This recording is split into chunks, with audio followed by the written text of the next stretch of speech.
La motosierra voladora. El Northrop XP-79. El caza suicida que quería partir bombarderos. ¿Un avión sin armas, diseñado para destrozar a los bombarderos enemigos con sus propias alas?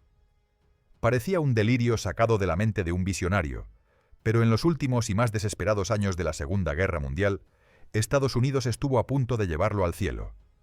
Lo bautizaron como el Northrop XP-79, aunque pasaría a la historia con un apodo mucho más aterrador: la motosierra voladora. Su misión no era disparar proyectiles ni lanzar cohetes, sino atravesar formaciones enteras de bombarderos alemanes a una velocidad imposible de detener, cortando timones y secciones de ala como si fueran de papel. Fue un proyecto tan secreto como insólito, que nació de la obsesión de un hombre por reinventar la aviación militar. Durante la guerra, el mundo entero se había convertido en un laboratorio a escala gigante.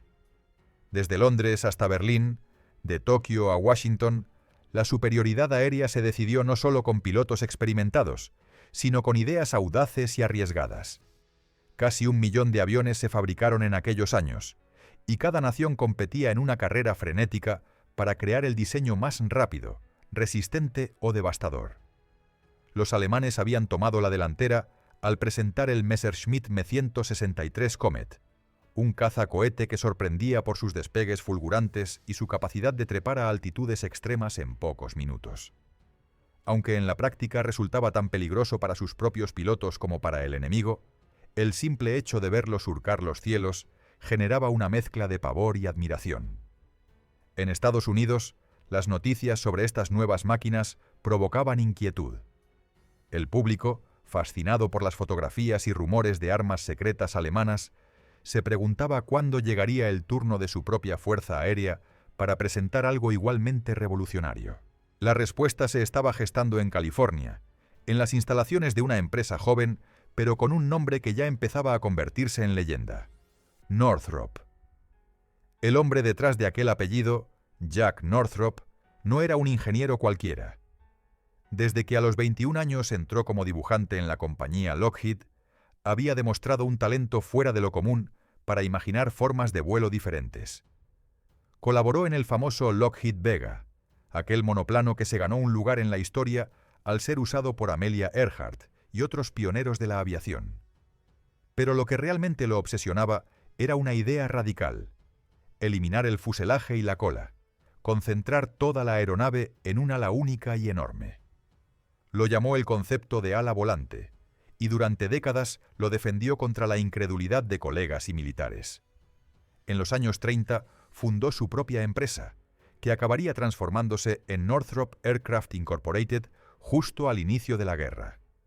Allí dio vida a experimentos como el N-1M, un prototipo que parecía más una nave futurista que un avión de combate, y que demostraría que su visión no era una simple fantasía. También diseñó el P-61 Black Widow, un caza nocturno que se ganó el respeto de la Fuerza Aérea, y el bombardero JB-10, precursor de las armas guiadas modernas. Sin embargo, ninguna de esas máquinas reflejaba del todo su pasión. Para Northrop, la perfección estaba en la pureza de un ala sin estructuras añadidas, capaz de aprovechar al máximo la aerodinámica. El estallido de la Segunda Guerra Mundial le ofreció una oportunidad única: convencer a las autoridades militares de que su ala volante podía convertirse en un arma decisiva. Y lo logró. A comienzos de 1943, el Ejército del Aire de Estados Unidos aprobó un contrato ultrasecreto, conocido como Proyecto 12, para desarrollar un caza revolucionario. Sería pequeño, de apenas 10 metros de envergadura, propulsado inicialmente por un motor cohete, y con una característica que lo hacía único: el piloto no se sentaría, sino que volaría tumbado boca abajo, en posición de planear. Según los cálculos de Northrop, esa postura le permitiría resistir mejor las violentas fuerzas G de las maniobras, y además reduciría la silueta visible para los radares enemigos. El objetivo que le plantearon era tan sencillo como brutal: crear un avión que pudiera destruir bombarderos enemigos sin necesidad de armas de fuego. Para ello, toda la estructura estaría recubierta de placas de magnesio, un metal ligero pero resistente, y los bordes del ala serían tan sólidos como cuchillas. Así, el XP-79 debería atravesar las formaciones enemigas a toda velocidad, desgarrando las superficies vitales de los aviones contrarios y saliendo ileso del impacto. Una estrategia suicida, pensaríamos hoy, pero que en el fragor de la guerra sonaba como una posibilidad aceptable. El apodo de motosierra voladora nació de inmediato entre los ingenieros que observaban los bocetos. Aquella máquina, sin cañones ni ametralladoras, parecía diseñada para cortar en lugar de disparar. La idea fascinó a los mandos del ejército, que veían en ella una posible respuesta a la amenaza de los bombarderos alemanes. Si el cometa alemán era un rayo, el XP-79 prometía ser un trueno capaz de partir en dos al enemigo. Lo que comenzó como un proyecto casi quimérico, pronto se convirtió en una obsesión. Northrop, convencido de que la historia le daría la razón, reunió a su mejor equipo de ingenieros para transformar aquel concepto en algo tangible. Pero antes de llegar al temible XP-79, había que dar los primeros pasos en secreto, con discretos planeadores y prototipos que pondrían a prueba si esa fantasía podía volar. El XP-79 todavía era un sueño en papel cuando Northrop comprendió que debía demostrar pieza por pieza que su concepto podía sobrevivir al aire real. Para ello diseñó un programa escalonado. Antes de atreverse a instalar motores a reacción o blindaje de magnesio, construiría planeadores experimentales que verificarían si aquella ala corta y triangular era capaz de volar en línea recta, girar con estabilidad y, sobre todo, obedecer a un piloto tumbado boca abajo. Estos aparatos secretos recibieron nombres casi en clave: MX-334 y MX-324. A simple vista parecían cometas de feria, pero en su interior latía la idea más radical que la aviación americana había visto hasta entonces. El primer prototipo, el MX-334, era un planeador puro. No tenía motor, ni cabina presurizada, ni armas. Solo un fuselaje mínimo, alas en flecha y el compartimento donde el piloto debía recostarse como un nadador antes del salto.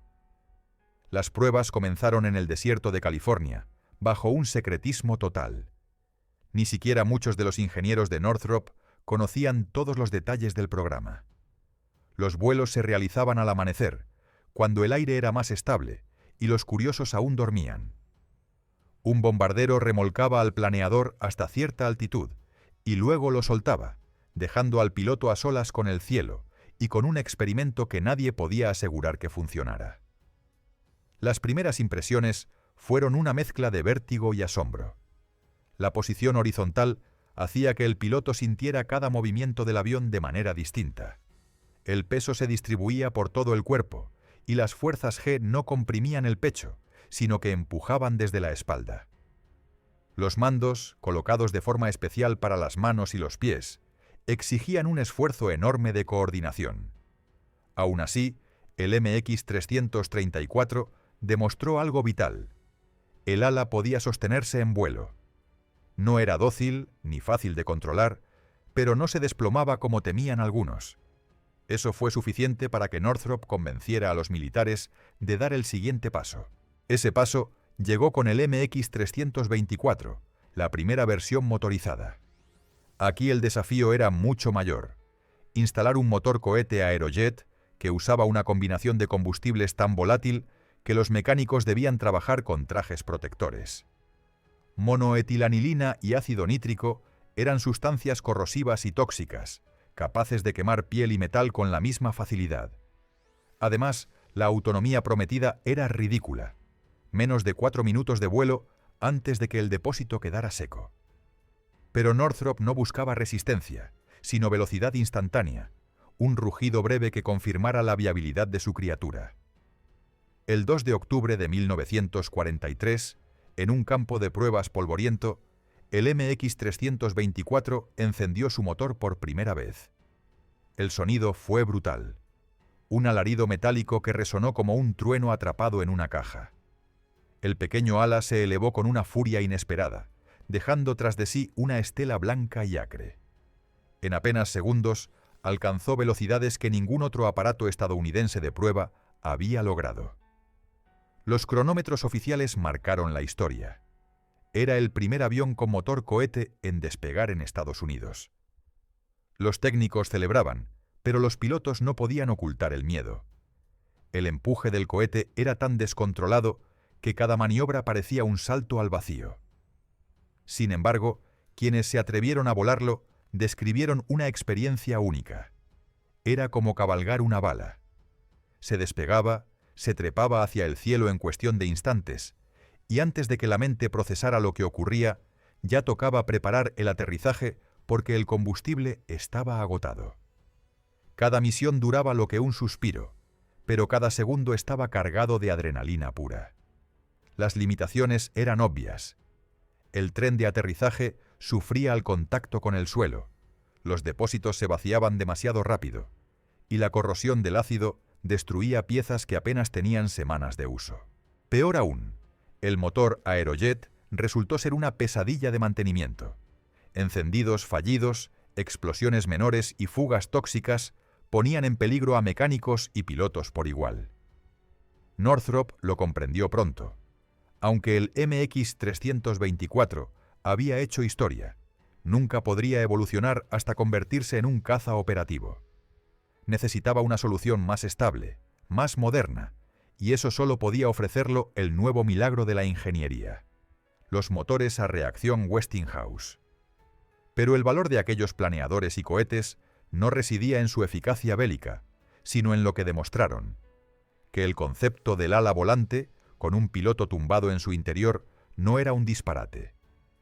Había nacido una máquina capaz de surcar los cielos sin fuselaje ni cola, un espectro triangular que parecía adelantado a su tiempo. Con esa certeza, Northrop se lanzó de lleno al verdadero objetivo de su proyecto secreto: el XP-79, la futura motosierra voladora. Cuando los planeadores y cohetes experimentales demostraron que el concepto de ala volante no se desplomaba al primer intento, Northrop supo que había llegado la hora de presentar su criatura definitiva. El ejército del aire quería un caza capaz de interceptar bombarderos enemigos en cuestión de minutos y de destruirlos de una forma nunca vista. Y Northrop les ofreció un aparato que parecía sacado de una novela de ciencia ficción: el XP-79. A diferencia de los prototipos anteriores, el nuevo diseño no era un experimento improvisado, sino un arma concebida desde cero para la guerra. Su aspecto imponía: un ala en flecha con proporciones agresivas, corta pero musculosa, con una cabina incrustada en la punta central y dos entradas de aire a cada lado como fauces abiertas. La cola convencional desaparecía, sustituida por aletas verticales gemelas en los extremos posteriores que le daban la silueta de un depredador marino. Todo en su forma transmitía velocidad, dureza y un propósito único: cortar. El corazón del aparato ya no sería un motor cohete efímero, sino dos turbinas Westinghouse de última generación. Cada una entregaba más de 1000 libras de empuje y estaba instalada en las raíces del ala, alimentada por los conductos que comenzaban en las tomas frontales. Por primera vez, Northrop contaba con un sistema de propulsión lo bastante fiable para sostener un vuelo largo y veloz, sin depender de los combustibles corrosivos que habían atormentado al MX-324. Con las dos turbinas rugiendo, el XP-79 prometía alcanzar velocidades cercanas a 800 km por hora y operar a alturas que ningún caza estadounidense había explorado hasta entonces. Pero lo más extravagante no estaba en los motores, sino en la filosofía de combate que inspiraba cada remache. El XP-79 no llevaría cañones ni ametralladoras. En lugar de eso, su fuselaje estaba forrado de gruesas placas de magnesio, un blindaje ligero que recubría hasta el último borde. Las alas se diseñaron como cuchillas reforzadas, capaces de cortar superficies metálicas de bombarderos enemigos sin destrozar la propia estructura. La idea era tan atrevida que los ingenieros la apodaron de inmediato la motosierra voladora. Un piloto debía lanzarse contra las formaciones enemigas a toda velocidad y rebanar sus timones o secciones críticas de las alas, reduciendo a los gigantes alados a escombros en cuestión de segundos. El puesto de pilotaje era un reto en sí mismo. No había asiento. El aviador debía tumbarse boca abajo, con la barbilla apenas separada del panel de instrumentos.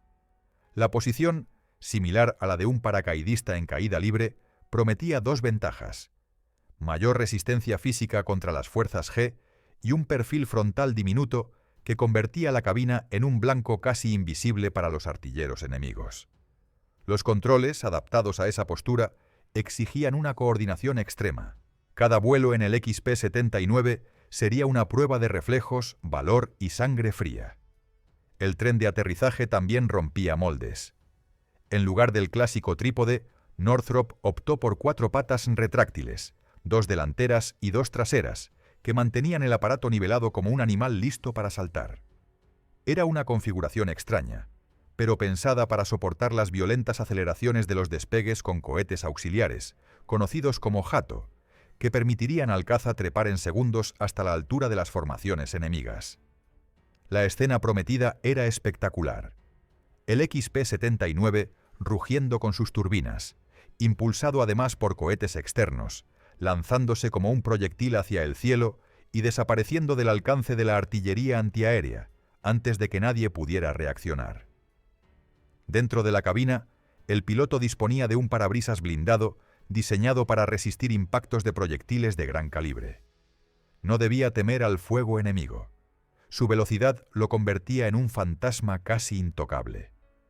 Su misión era simple y aterradora: entrar en la nube de bombarderos, elegir un objetivo y destrozarlo en un choque calculado. En teoría, el blindaje y la geometría del ala impedirían que el propio caza sufriera daños fatales. En la práctica, pocos creían que semejante estrategia pudiera repetirse más de unas cuantas veces antes de que la máquina, o el hombre dentro de ella, acabaran quebrándose. Los militares estadounidenses, fascinados por las posibilidades, guardaban silencio sobre sus dudas. Había urgencia, había miedo a quedar atrás frente a las maravillas tecnológicas alemanas, y sobre todo, había un ambiente en el que todo lo que sonara audaz merecía al menos una oportunidad. El XP-79 se convirtió en un proyecto rodeado de rumores. En los hangares se hablaba de un avión indestructible, un cuchillo volador que podría deshacer en segundos a los bombarderos de Hitler. Nadie quería admitir que la idea rozaba lo suicida. Mientras tanto, en los talleres de Northrop, el equipo trabajaba día y noche. Los bordes de las alas se reforzaban una y otra vez, buscando la mezcla exacta entre flexibilidad y dureza. Se probaban distintos sistemas de combustible para alimentar las turbinas. Se ajustaban las tomas de aire para evitar turbulencias. Se diseñaban mecanismos de eyección de emergencia para un piloto que, en caso de fallo, tendría que escapar de un triángulo metálico en llamas. Cada paso era un desafío, cada avance un pequeño milagro. Cuando por fin la primera unidad del XP-79 estuvo lista, pintada de blanco brillante para sus pruebas iniciales, la expectación era máxima. No se trataba ya de un simple prototipo. Era un símbolo de hasta dónde podía llegar la imaginación humana en tiempos de guerra. Una máquina sin armas que prometía ser más letal que cualquier cañón. La motosierra voladora estaba a punto de enfrentarse al único juez que de verdad importaba: el cielo. El verano de 1945 ardía sobre el desierto de California cuando el primer XP-79B, brillante como un cuchillo recién forjado, fue trasladado a la base de Muroc Dry Lake. La guerra en Europa ya había terminado, pero nadie en el equipo de Northrop estaba dispuesto a frenar. Aquel prototipo debía demostrar que la motosierra voladora no era solo un delirio de ingenieros, sino un arma real. Los hangares hervían de nerviosismo. Cada mecánico, cada técnico, sabía que lo que estaba a punto de ocurrir podía escribir un nuevo capítulo en la historia de la aviación. Las primeras pruebas no fueron en el aire, sino en tierra. Se necesitaba comprobar si aquel tren de aterrizaje de 4 patas podía soportar la tensión de un aparato tan inusual. El piloto de pruebas, Harry Crosby, veterano con nervios de acero, se tumbó en la cabina para realizar las primeras rodadas a lo largo de la pista reseca. A simple vista todo parecía bajo control, hasta que a la primera aceleración seria las ruedas estallaron como globos. No una, sino varias veces. El aparato saltaba y se retorcía sobre el suelo, obligando a los mecánicos a cambiar neumáticos una y otra vez. Algunos comenzaron a murmurar que la máquina estaba maldita, pero Crosby, con una calma gélida, insistía en continuar. Cada problema de rodaje era un obstáculo menor comparado con lo que le esperaba en el aire. Durante semanas se repitieron las pruebas de taxeo, ajustando presiones, reforzando piezas, revisando los sistemas de combustible. El XP-70 y 9B, pintado de blanco para reflejar el calor del sol, parecía un animal enjaulado que se resistía a dar su primer salto. El ambiente era eléctrico. En cada amanecer, decenas de ojos seguían al extraño ala triangular que recorría la pista levantando polvo. Todos sabían que el verdadero examen estaba cada vez más cerca. El 12 de septiembre de 1945 llegó el momento. Harry Crosby se acomodó en la cabina tumbado sobre el panel, ajustó la correa del casco y bajó la visera del parabrisas blindado. El silencio previo al rugido de las turbinas se volvió insoportable. De pronto, las Westinghouse cobraron vida con un bramido metálico. El XP-79 tembló, se inclinó hacia adelante y comenzó su carrera. Y entonces, justo en ese instante, lo imposible ocurrió. Un camión de bomberos del ejército cruzó la pista sin previo aviso. Los mecánicos gritaron, los oficiales se llevaron las manos a la cabeza. Crosby reaccionó con reflejos de felino. Redujo potencia, esquivó el obstáculo, volvió a abrir gases y logró mantener la línea. El aparato seguía entero, pero el corazón de todos en la base ya había recibido un aviso brutal. Este prototipo no perdonaría errores. Pese a la mala señal, el caza logró despegar. El ala blanca ascendió como un espectro sobre el desierto, alcanzando los 3000 metros en apenas minutos. Durante un cuarto de hora, Crosby lo llevó de un lado a otro, explorando cómo respondía el aparato. Los testigos en tierra lo observaban con la boca abierta. La silueta triangular giraba con violencia, se inclinaba, recuperaba altura, como un cometa controlado a duras penas. Nadie podía negar que la velocidad y la agilidad eran reales. De pronto, todo cambió. En uno de los virajes, el XP-79B entró en un giro cerrado y empezó a perder estabilidad. Crosby intentó corregirlo, pero la máquina no obedecía. El ala se inclinó más y más hasta transformarse en una caída en espiral. Los oficiales gritaban órdenes por radio, los mecánicos contenían la respiración. A 3000 metros de altura, el prototipo se había convertido en un proyectil sin control. Crosby abrió la escotilla de emergencia y se lanzó al vacío. El paracaídas era su única salvación, pero el destino jugó su carta más cruel. Al abandonar la cabina, fue golpeado por una de las alas del avión, un impacto brutal que lo desorientó y le impidió abrir la tela salvadora. Los segundos se convirtieron en eternidades. El piloto descendía sin control mientras su máquina, envuelta en un rugido de metal y aire, se precipitaba contra el suelo. El impacto del XP-79B contra la superficie del desierto fue un estallido de luz blanca. El magnesio que recubría el fuselaje ardió al instante, generando una llamarada que deslumbró a todos los presentes. El resplandor era tan intenso que algunos testigos afirmaron haber visto un sol en miniatura nacer y morir en cuestión de segundos. Cuando la nube de humo se disipó, solo quedaban restos calcinados, retorcidos, irreconocibles. El silencio que siguió fue sepulcral. Nadie se movía.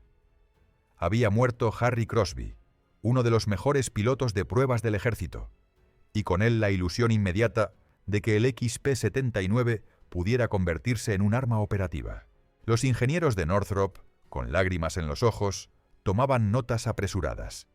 Habían visto que el aparato era veloz, que podía volar, pero también que sus controles eran inestables hasta el extremo de convertirse en una trampa mortal. Aquella mañana de septiembre selló el destino de la motosierra voladora. El cielo la había aceptado por unos minutos, solo para devolverla envuelta en fuego y tragedia. El resplandor blanco del accidente aún no se había apagado en las retinas de los testigos cuando comenzaron las preguntas. ¿Qué había fallado exactamente? ¿Fue un error de diseño, una turbulencia inesperada o un simple infortunio? En la base de Muroc, los oficiales del ejército y los ingenieros de Northrop se reunieron a puerta cerrada. Afuera, la arena todavía ardía con fragmentos humeantes del XP-79B, pero dentro la tensión era de otro tipo. Se decidía el destino del programa. Los ingenieros, con voz temblorosa, defendían que los problemas podían corregirse. Habían identificado que los controles de alabeo eran demasiado sensibles, que la disposición de las superficies verticales generaba inestabilidad en giros cerrados. En teoría, bastaba con rediseñar algunas piezas, reforzar mecanismos y volver a probar. Pero los oficiales escuchaban con rostro pétreo. No era solo un accidente, era la muerte de un piloto experimentado y la confirmación de que aquel proyecto exigía un precio demasiado alto. En Washington, las noticias llegaron en cuestión de horas. La guerra en el Pacífico estaba a punto de terminar tras las bombas atómicas en Hiroshima y Nagasaki, y la urgencia de contar con un avión suicida contra bombarderos alemanes había desaparecido por completo. En las oficinas del Ejército del Aire, la pregunta no era cómo salvar al XP-79, sino si merecía la pena seguir gastando recursos en él cuando ya había cazas a reacción más convencionales, seguros y listos para entrar en servicio. El veredicto fue rápido. El programa se cancelaba. La motosierra voladora quedaba enterrada en el desierto junto con los restos de Crosby. El contrato secreto se cerró. Los ingenieros recibieron órdenes de archivar sus planos y el nombre XP-79 pasó a la lista de proyectos abandonados. Para muchos, fue un golpe devastador. Habían invertido años de trabajo, noches sin dormir y una fe casi religiosa en la visión de Northrop. Ahora todo parecía desvanecerse en un silencio incómodo. Pero la historia no terminó ahí. Aunque el XP-79 no voló más, las lecciones aprendidas alimentaron otros sueños. Northrop y su equipo aplicaron lo que habían descubierto en la construcción de alas más grandes, capaces de albergar motores potentes y tripulaciones enteras. De ese laboratorio secreto nacerían años después los bombarderos experimentales XB-35 y YB-49, gigantescos alas volantes que se convirtieron en precursores de tecnologías futuras. Cada remache probado en la motosierra voladora, cada cálculo de estabilidad, cada error doloroso sirvió para acercar un poco más la realidad al ideal que obsesionaba a Northrop, el ala pura como forma definitiva de la aviación. Mientras tanto, en los pasillos del ejército, el XP-79 se convirtió en un mito. Algunos lo recordaban como una locura peligrosa, un intento desesperado de crear un arma imposible. Otros lo evocaban con cierta admiración, un ejemplo del atrevimiento que caracterizó a la aviación en la guerra, cuando ninguna idea era demasiado extrema si prometía ventaja en el aire.